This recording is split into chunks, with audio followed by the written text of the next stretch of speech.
कह रहे हो कि जैसे भी हम प्रार्थना में बैठते हैं तो ध्यान इधर उधर भटकता है, तो उससे शैतान हमें डिसीव करता है, राइट? आप यही कह रहे हो, बराबर। ठीक है।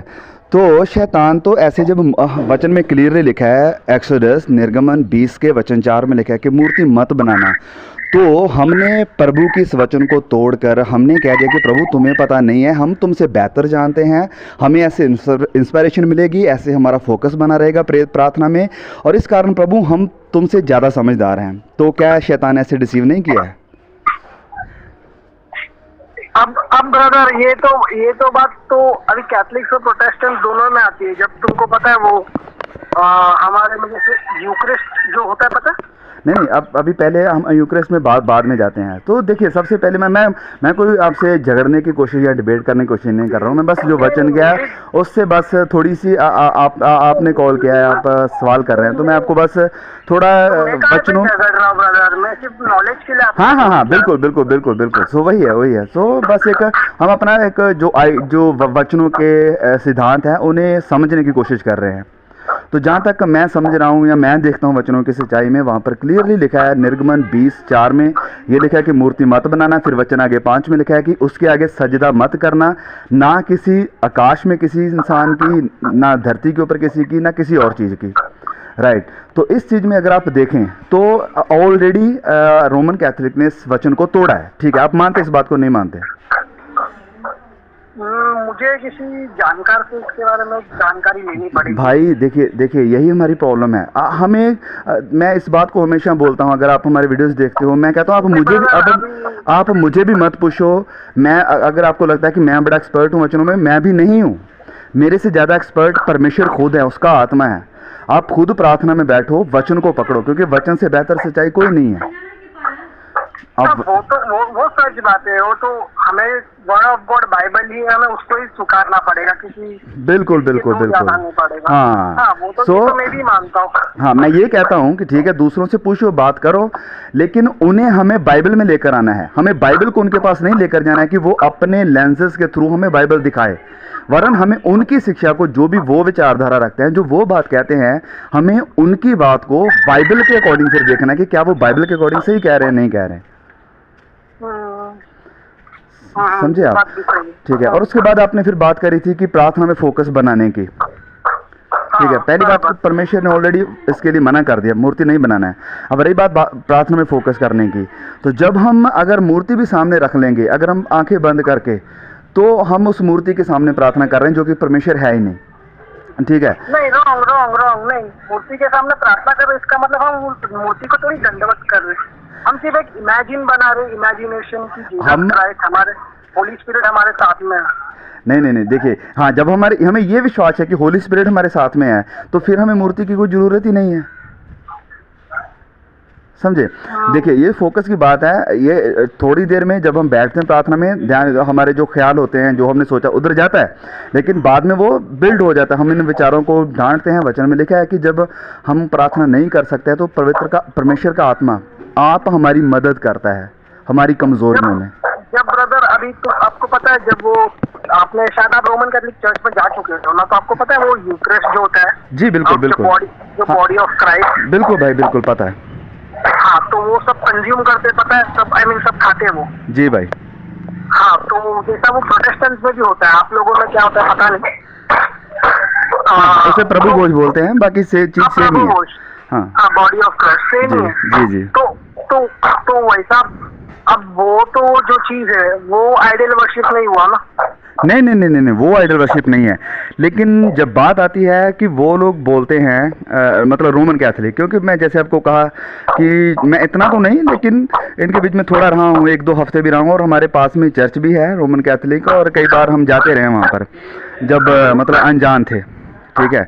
अब ये जो रोमन कैथोलिक हैं, वो ये मानते हैं यूकरिस्ट के बारे में कि ये लिटरली सच में प्रभु यीशु का बदन बन जाता है, उसकी बॉडी, लिटरली वो बॉडी होती है और लहू होता है। हाँ, लिटरली, ठीक है? जब वो बोलता है ना, Father in the unity of the Holy Spirit, हाँ, body, this body and wine became blood and Christ. जी। तो वो एक्चुअल में बनता है। बिल्कुल, तब हम उसे बिल्कुल। दंडवत करते हैं, तब सारे लोग उसे दंडवत करते हैं। और वैसा प्रोटेस्टेंट में भी होता है ना कुछ, हाँ, वो नहीं पता नहीं नहीं नहीं नहीं, अभी यहाँ पर फ़र्क है, अभी यहाँ पर फ़र्क है, ठीक है। रोमन कैथोलिक बोलते हैं कि ये लिटरली यीशु का लहू और मांस बन जाता है, लेकिन प्रोटेस्टेंट या हम लोग, मैं किसी प्रोटेस्टेंट ये वो, मैं किसी भी संस्था में नहीं आता हूँ, अपने आप को मानता नहीं हूँ। मैं प्रभु यीशु का फॉलोवर अपने आप को मानता हूँ और वचनों का विद्यार्थी या स्टूडेंट मानता हूँ अपने आप को, वचन सीखता हूँ, वचन जो कहता है मैं वो करने की कोशिश करता हूँ, ठीक है। मैं भी आप ही के जैसा हूँ, लेकिन मैं बहुत सी चीज़ों को सीख रहा हूँ अभी। हाँ बिल्कुल, चलो बड़ी अच्छी बात है। प्रभु आपको और भी वचनों की सामर्थ्य दे, वचनों की समझ दे, वचनों का प्रकाशन दे, हमारी प्रार्थना आपके लिए। अब देखिए यहाँ पर मैं बस आपको मेरा देखिए, और छूट जाता है। मैं सीखना तो चाहता हूँ, लेकिन पता नहीं बहुत सी चीज़ों की वजह से, सांसारिक जीवन की वजह से मैं नहीं कर पाता। हाँ चलिए, वो मैं बाद में आपसे बात करता हूँ, पहले मैं उस चीज़ को क्लियर कर दूँ जो आपका क्वेश्चन आ रहा था, क्योंकि चलो हमें समझना सीखना बड़ा ज़रूरी है यूक्रिस्ट में। और जो हम मतलब जब हम चर्च में जब ये प्रभु भोज करते हैं तो हमारा फ़र्क ये है, कैथोलिक मानते हैं कि ये लिटरल यीशु का लहू और मांस है, हम मानते हैं ये लिटरल नहीं है, सिम्बॉलिक है, प्रतीकात्मक रूप में है, ठीक है। जैसे फॉर एग्जांपल अगर मेरे पास मेरे माँ बाप की फ़ोटो है तो यस मैं कह सकता हूँ कि ये मेरे माँ बाप है, लेकिन असल में वो मेरे माँ बाप नहीं है, वो सिंबॉलिक है, वो एक उनकी तस्वीर है, बराबर, करेक्ट। ठीक है। तो प्रभु यूकरिस्ट में, रोमन कैथोलिक में क्या माना जाता है कि ये सच में ही वही है। नहीं, सच में वो ही नहीं है। जब वो फादर बोलता है ना, हाँ हाँ हाँ, यूनिटी ऑफ, जब वो वचन पढ़ता है ना, जी, जब उसके मुंह से वो वचन निकलता है, तब होली स्पिरिट, पवित्र आत्मा उस रोटी के रूप में आते हैं। आई मीन ऐसा मानते, इमेजिन कर। मैं ब्रदर समझता हूँ आपकी बात को, बिल्कुल समझ रहा हूँ, और मैंने देखा है खुद, मुझे पता है कि आप क्या कहने की कोशिश कर रहे हो। फिर वो जब बोल देते हैं कि ये प्रभु यीशु का लहू और बदन बन चुका है, हाँ, तो फिर वो यही मानते हैं कि वो लिटरली यीशु का लहू है। हाँ, बराबर। वो हाँ, हाथ रख के जब ब्लेसिंग्स देते हैं, जब उसे सैंटिफाई कर देते हैं ना हाथ के साथ, तो वो कहते हैं कि सच में वही बन चुका है। लेकिन हम मतलब प्रभु भोज में ये नहीं मानते हैं, वो बस उसकी एक, हम समझते हैं कि एक तस्वीर है, सिंबॉलिक है प्रभु यीशु के लहू का, प्रभु यीशु के बदन का, बस। और हम उसे सजदा नहीं करते हैं, बस हम उसे खाते हैं, क्योंकि वचन में यही लिखा है, पहला कुरिन्थियों 11 के वचन 23 से जब आप पढ़ते हैं, प्रभु यीशु ने वचन में पौलुस कहता है कि प्रभु यीशु ने ये कहा कि मेरी याद में ये किया करो, मेरे स्मरण में। अच्छा ब्रदर, ये मैं समझा आपका, ये हमारा डिफरेंस। ब्रदर मेरे को एक बात पूछनी थी। जी ब्रदर। जैसे मदर मैरी जैसे हो गई जी, जैसे मदर मैरी को कैथलिक ज्यादा रिस्पेक्ट करते हैं एज पर अदर क्रिश्चियन। जी जी जी। तो हम इसलिए रिस्पेक्ट ज्यादा करते हैं क्योंकि जो मदर मैरी जो थी वो एक सिनलेस वुमन थी। उन्होंने कभी अपने लाइफ में पाप नहीं किया था, और वो बहुत ही स्ट्रांग थी। जब जीसस क्राइस्ट को क्रूसीफाई किया था उनके सामने, तब वो छुप के देख रही थी। तो हम उससे भी मोटिवेशन लेते हैं, उनको भी रिस्पेक्ट करते हैं, इसलिए क्योंकि वो हमें उनके जैसा भी बनना चाहिए, मदर मैरी जैसा। जी ब्रदर। तो प्रोटेस्टेंट्स मतलब उनको इतना क्यों रिस्पेक्ट नहीं देते? ओके, सो सबसे पहली बात मैं फिर से क्लियर कर दूं, मैं प्रोटेस्टेंट नहीं हूं। ऑफ कोर्स मेरे बिलीव्स कैथोलिक्स के नहीं हैं, मैं एक क्रिश्चियन हूँ। क्रिश्चियन मतलब यीशु को मानने वाला, वचनों को पढ़ने वाला, ठीक है। अब सबसे पहली बात जो आपने कही कि हम सबसे ज़्यादा माता मरियम को इज्जत करते हैं, ठीक है, जहाँ पर आप गलत हैं। मैं सभी के प्रोटेस्टेंट की बात नहीं कर रहा हूँ, मैं अपनी बात कर रहा हूँ, ठीक है, क्योंकि मैं सभी को रिप्रेजेंट नहीं कर रहा हूँ। हो सकता है किसी दूसरे के जो व्यू है वो मुझसे अलग हों, मैं उस बात की गारंटी नहीं दे रहा हूँ। मैं अपनी बात आपको बता रहा हूँ कि हम माता मरियम की रिस्पेक्ट बहुत ज़्यादा करते हैं, बहुत ज़्यादा। हम कभी उनके विषय में कुछ गलत नहीं बोलते, उनको कुछ बुरा भला नहीं बोलते, ठीक है। हम जैसे अपने माँ बाप का, अपने फैमिली मेम्बर्स का आदर करते हैं और रिस्पेक्ट करते हैं, उसी तरह से हम उनकी भी रिस्पेक्ट करते हैं। जैसे हम अपने पास्टर्स की, अपने जो लीडर्स हैं उनकी रिस्पेक्ट करते हैं, उसी तरह से हम उनकी भी रिस्पेक्ट करते हैं। लेकिन डिफरेंस आता है उनकी रिस्पेक्ट करने में और उनकी वर्शिप करने में। नहीं ब्रदर, आप अभी भी गलत हो। नहीं समझे, कोई वर्शिप नहीं करता मदर मैरी की। सिर्फ मदर मैरी को इतना बोलते कि हेल मैरी, आप हमारे लिए, हम पापी हैं, आप हमारे लिए यीशु से प्रेयर करना। हेल का मतलब क्या होता है? हेल का मैरी जय, जय होता है, रिस्पेक्ट देना। नहीं, हेल का मतलब होता है जय, किसी को महिमा देना।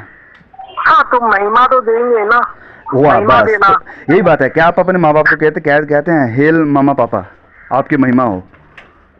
नहीं ना। नहीं कहते, लेकिन हाँ उन्हें भी फर्स्ट प्रायोरिटी देते माँ फैमिली को।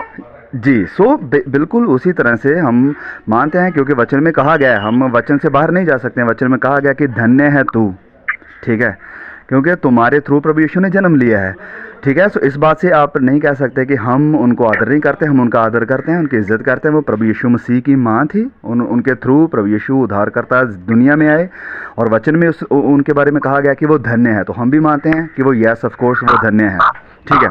अब रही बात दूसरी, आपने कहा कि वो सिनलेस है। आप वचन से कोई रेफरेंस देंगे कि कहाँ पर लिखा है कि वो सिनलेस थी? मैं यीशु के पैदा होने तक की बात कर रहा हूँ, उसके बाद की बात नहीं कर रहा हूँ मैं। नहीं, ठीक है, वो तो आप बात कर रहे हैं, लेकिन क्या कोई वचन में रेफरेंस है कि वो बिल्कुल सिनलेस थी? अगर ये सिनलेस ना होती, अगर वो सिनलेस ना होती तो यीशु उन्हें चूज ही नहीं करते ना उनके गर्भ उनके पेट से आने के लिए। नहीं ब्रदर, यहीं पर प्रॉब्लम है, ठीक है। वचन में कहीं भी नहीं लिखा है कि वो सिनलेस थी। वचन में ये बात लिखी है कि कोई भी धर्म नहीं, गॉड नहीं हो ना, गॉड को पता है ना। नहीं देखिए, कोई भी से ज्यादा थोड़ी जानते हैं, लेकिन गॉड को पता था, इसीलिए उन्होंने उनको चूज किया ना। अगर वो चाहते तो किसी और को चूज करते ना। बिल्कुल, और मैं इस बात से बिल्कुल सहमत हूँ, और प्रभु किसी को भी चूज कर सकते थे अपना काम करने के लिए, ठीक है। और मैं भी अभी जैसे आपने बोला कि हम उनकी वर्शिप नहीं करते, हम उनको सिर्फ एक मैसेंजर के रूप में हम उन्हें बोलते कि हमारे लिए प्रे करो, एक मैसेंजर। जी, मेरी बात, अब मैं इस बात के ऊपर बाद में आता हूँ। ये फिर से एक दूसरा टॉपिक है, उसके आगे प्रेयर करना, उसको वो चीज़ बाद में है। सबसे पहले हम इस बात को क्लियर कर दें, ये जो सिनलेस वाली बात है। देखिए, वचन में कहा गया है कि कोई भी धर्मी नहीं है, एक भी नहीं, सब ने पाप किया, परमेश्वर के अनुग्रह से रह गए। क्या वहाँ पर लिखा है कि एक्सेप्ट मैरी, कि मरियम को छोड़कर? नहीं, ऐसा तो नहीं लिखा। सब लिखा है ना, उसमें सारी जातियाँ आती हैं, सब लोग आते हैं, लोग जो क्योंकि वो तो पाप का बीज जो था वो एडम और ईव के साथ में हम में आया है ना। तो बस यही सबसे बड़ी चीज है जो आपने अभी बात कही ना, कि आदम और हवा का जो सीड है वो हमारे बीच में आया। तो मैं इस बात को बड़ी बार कहता हूँ, आपको इस बात को समझें, ठीक है। हम पापी इसलिए नहीं कि हम पाप करते हैं। हम पापी इस कारण नहीं है कि हमने पाप किया, हम पाप इसलिए करते हैं क्योंकि हम पापी हैं। समझे बात को? क्योंकि हम फोटोकॉपी हैं किसकी? आदम और हवा की, और उनके अंदर पाप का ये बीज था।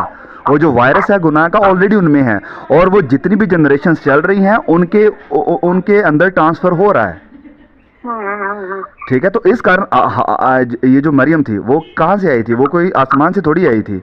मरियम का भी जन्म ऐसे ही उनके माँ बाप के थ्रू हुआ है, आदम की संतान है वो भी। हाँ, वो तो है। तो फिर अब क्या आप मानते हो कि आदम की संतान पाप रहित हो सकती है? नहीं, लेकिन वो एक बहुत ही लकी हाँ, मैं ये मानता हूँ, इसलिए वचन में कहा कि वो धन्य है। हम भी मानते हैं कि वो बिल्कुल धन्य है, वो ब्लेसड है, और बड़ी वो धर्मी औरत भी थी, परमेश्वर का भय मानने वाली थी, खुदा के सामने मैं मानता हूँ कि वो करीब रहती होगी, और प्रभु का अनुग्रह इसलिए उसके ऊपर हुआ। यस, और ये बात आई थिंक क्लियर हो गई आपको। हो सकता है उसने कोई जानबूझकर, जैसे लोग गुनाह करते हैं ये वो और ना किए हों, लेकिन ये बात है कि वो आदम और हवा की संतान है, और उसके अंदर पाप का बीज है। हाँ, पाप का बीज है। यस, बस यीशु के पैदा होने से पहले मेरे को लगता है कि उन्होंने कभी कुछ किया नहीं होगा। हाँ, मैं आपसे बिल्कुल सहमत हूँ, यहाँ पर मैं सहमत हूँ कि हो सकता है उन्होंने कुछ गुनाह नहीं किया होगा, अपराध नहीं किया होगा। मैंने इस बारे में हम नहीं जानते, क्योंकि वचन इस बात पर साइलेंट है। तो we can not make an argument from the silence, कि जहाँ से चुप्पी है वहाँ से हम कोई आर्गुमेंट नहीं बना सकते हैं कि ये हुआ होगा, वो हुआ होगा। जो वचन बता रहा है कि वचन में लिखा है कि वो धर्मी औरत थी, वचन में लिखा है कि वो धन्य थी, ठीक है।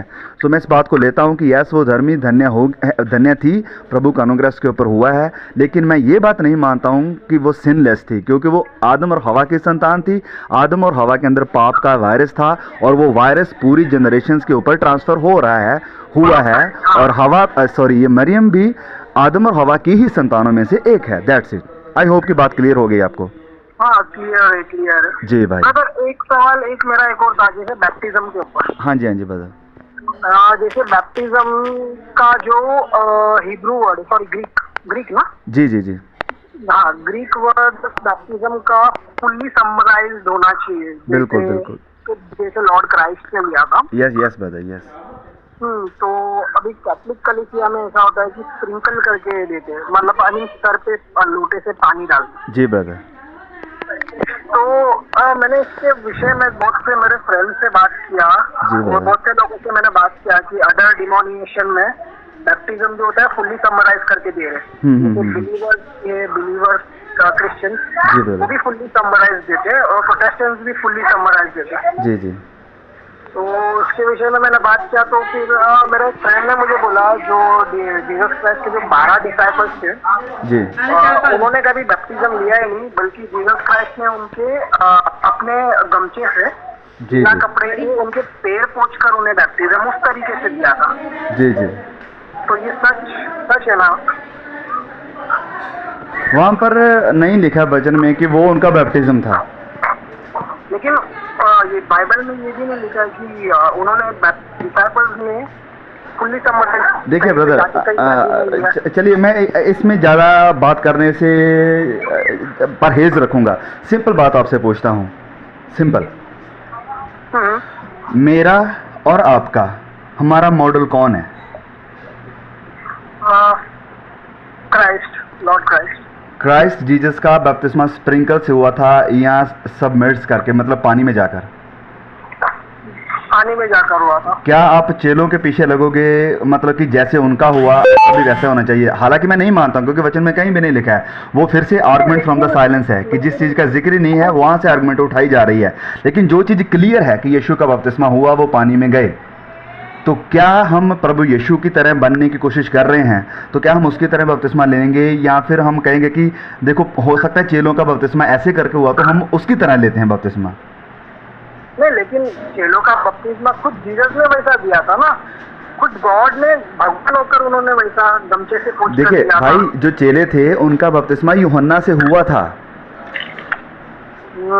और बहुत सारे जो चेले हैं प्रभु यीशु के पीछे चलने वाले, वो यूहन्ना के चेले थे। वचन में आप पढ़िए।